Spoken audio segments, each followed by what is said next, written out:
Free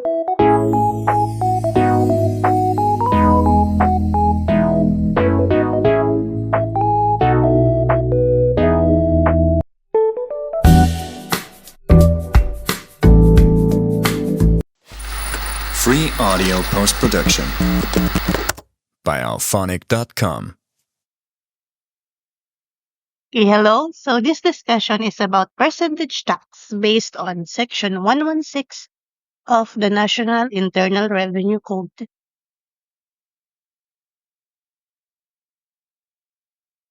Okay, first, so let's define percentage tax. So percentage tax is defined as a business tax imposed on persons that are not subject to the value-added tax system or whose gross sales or receipts are exempted under the VAT system.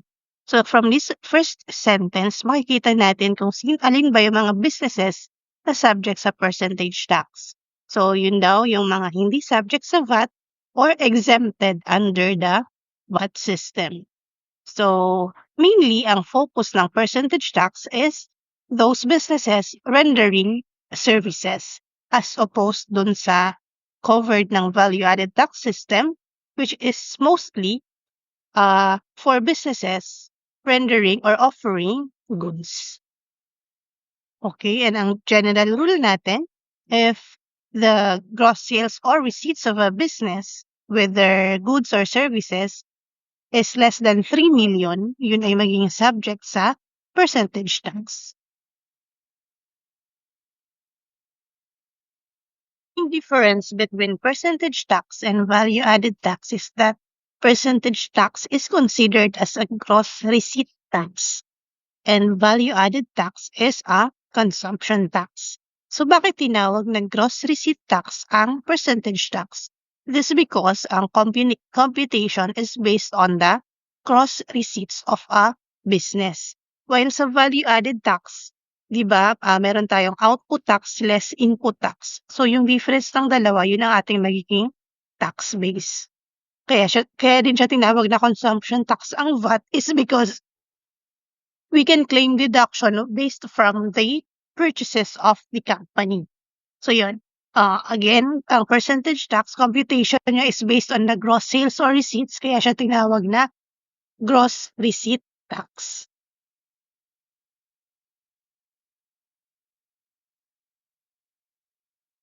So the formula to compute the percentage tax is the tax base times tax rate.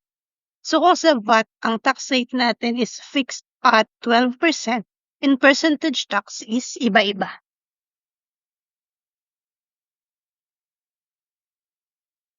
So this is the list of businesses or entities which are subject to the percentage tax and the applicable tax rate. So first, makikita nyo dito, merong column for ATC, which means Alphanumeric Tax Code.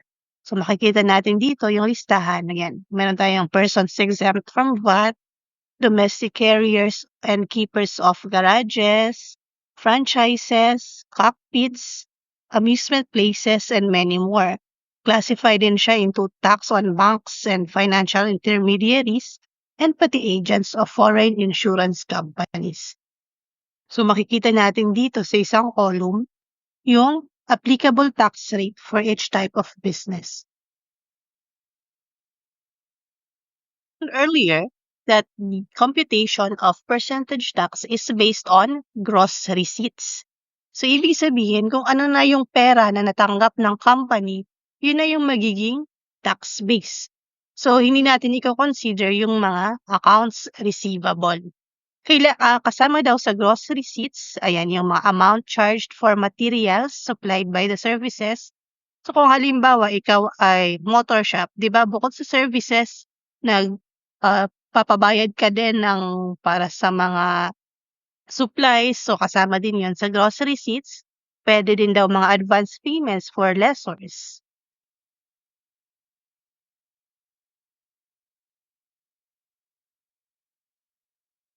So, kung titingnan natin yung mga amounts na binigay ni Jenny Land, makikita natin ang kanyang total revenue is 1,250,000. And kung ibabawas natin yung cost of services na 875,000, ibig sabihin meron siyang gross income amounting to 375,000 pesos.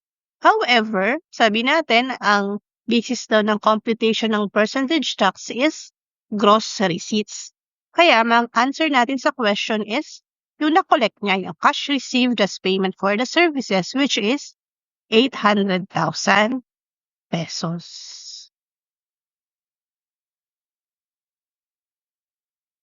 Okay, another illustration.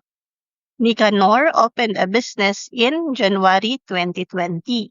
For 2020, the annual gross sales of the business amounted to 1,100,000 pesos. In January 2021, the business gross sales amounted to 280,000 with purchases from VAT-registered suppliers of 110,000 exclusive of VAT.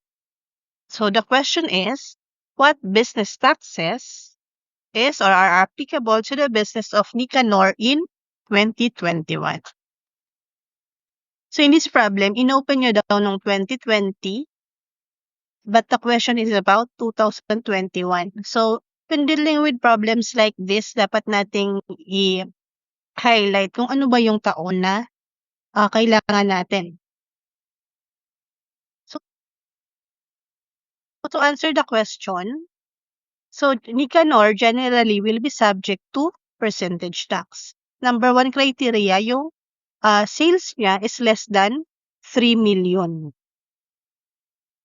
So kung gano'n, ang magiging percentage tax due niya is 8,400 computed as 280,000 times 3%. So 280,000 yung ginamit natin kasi nga kapag percentage tax, ang basis is the amount of collection. And tandaan natin, so hindi dito na specify kung collected or hindi yung 280,000. Ang nakalagay lang is gross sales. So wala naman tayong ibang basis for 2021 kundi 280,000 pesos.